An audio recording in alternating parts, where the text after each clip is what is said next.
I'm a small female living alone in a large city. Knowing exactly what this could mean for me, I'm pretty wary of my surroundings and the people in it. I recently moved to the back of an apartment complex, to the third floor, which I was very excited about since I hate being on the ground level. A few days after moving in, I met my across-the-way neighbor, Steve. Steve was tall and skinny, with dark hair and trying for a beard.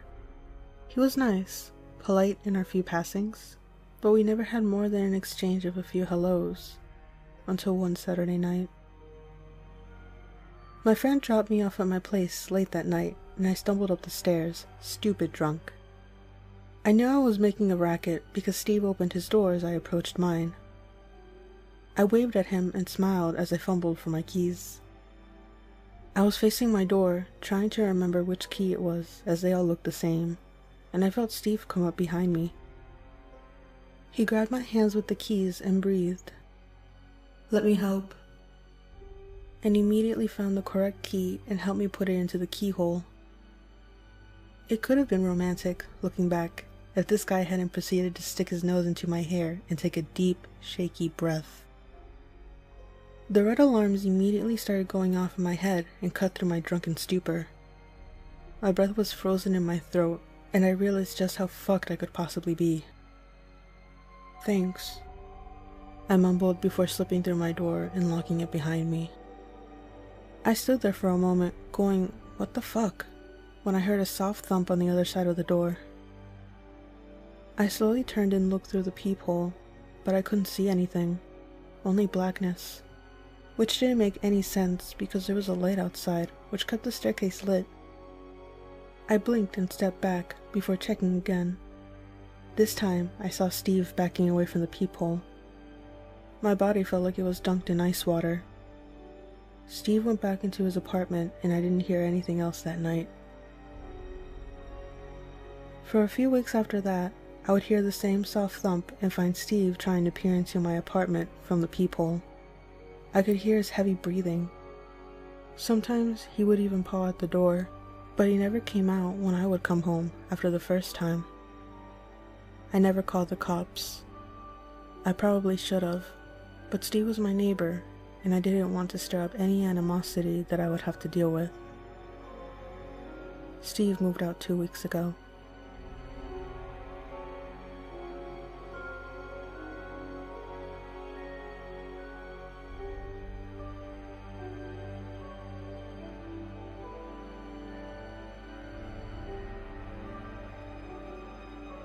This is my dad's story, which I can verify. Back in the 1960s, my dad and a buddy decided to travel the world. They went to a number of places, including Japan, South Korea, Thailand, Taiwan, Australia, and New Zealand. It was in Australia when my dad and his friend were approached by a man. Now, note that it was obvious that they were tourists. They had their backpacks on and a Canadian flag patch on each. A man approached the two of them and struck up a conversation. My dad says instantly he got a bad vibe from the guy, but for the sake of being polite, my dad and his friend, who isn't known for his sense of self-preservation, continued chatting to him. The man asked my dad and his friend if they had any place to stay. When they admitted that they didn't, the man said, "You know, I've got a buddy who lives just a short bit away. In fact, there's a whole community who'd love tourists. I'll give you two a ride." Dad instantly got red flags and told the guy no. He seemed to get pissed and kept insisting, but Dad and his friend kept insisting that they would be fine. Finally, he left, and the two found somewhere else to stay. Years later, Dad told me the story, and I got curious and decided to do some digging. I went into a Wikipedia page and I pointed out the picture of the man to Dad, and it matched. The man that they encountered was Ivan Milat, a serial killer who was famous for the backpack murders. His first killing started in 1989 when my dad and his friend went to Australia. He has killed approximately between 7 to 12 people. I'm glad that my dad listened to his gut and didn't go with him. Otherwise, he would have not met my mother and later adopted me and my little sister. I hate to think that my dad and his friend could have been the first victims of a serial killer.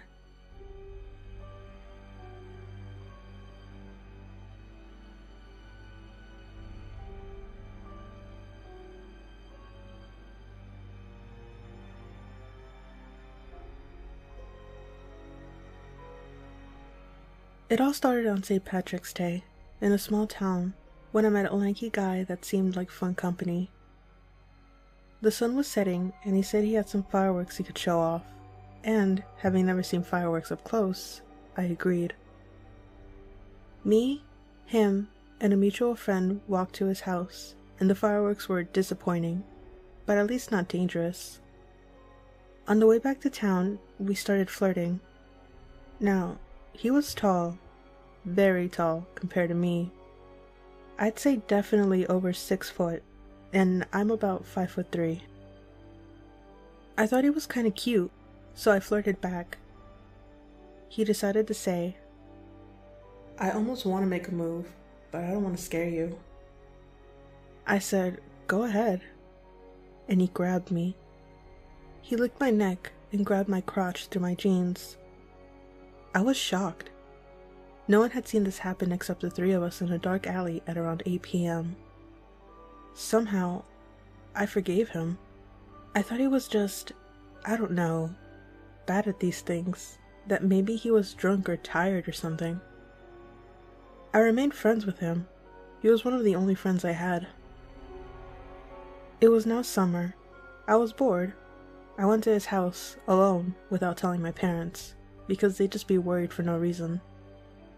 It looked dusty and old, like peeling paint and a blanket of dust in some rooms, and something didn't feel right at all.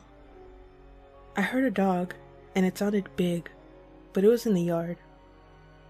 When I went into his bedroom, he closed the door, and there were holes in it, all over it, holes and slices. When he's mad, he stabs his door, he told me. I was between him and the door. I remember looking past him and seeing a fish tank before hearing something and flinching. He had thrown a knife into the door.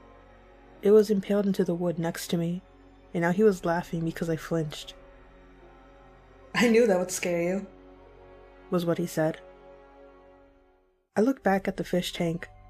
It was loud. He opened the door.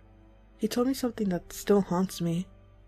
He looked me right in the eyes, so close, and at least a foot taller. Oddly, I remember his nose more than his eyes, with how close it was. In a tone somewhere between small talk and the kind of sound like you were contemplating someone's looks. I could kill you so easily right now. Struggling to keep the fear out of my voice, after a forced laugh, I said that I'd rather sit outside together, rather than inside with all the dust. I then told him I was going to go get us some ice creams, because he was not allowed to leave his house after his last suicide threat. I tried to keep steady as I walked in the general direction of the Carvel. I made sure I was out of his sight. I called my mom and asked to be picked up. I told her I wanted to be picked up because I was bored. She said she could get me in an hour. I decided to spend that hour on the other side of town, in the library. She said something like I looked sick. I told her it was just the heat, and she believed me.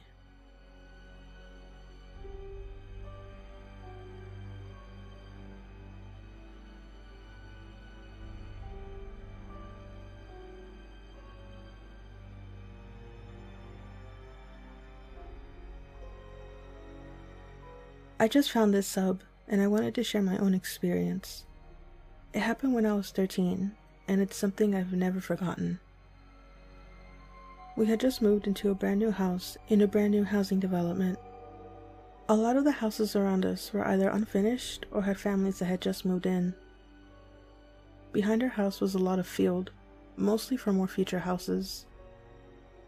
We lived in a fairly safe, small city, and the housing development was very quiet. So for the first few years we lived there, we never bothered to lock the doors. Even at night, most of the time, it just wasn't something we thought about.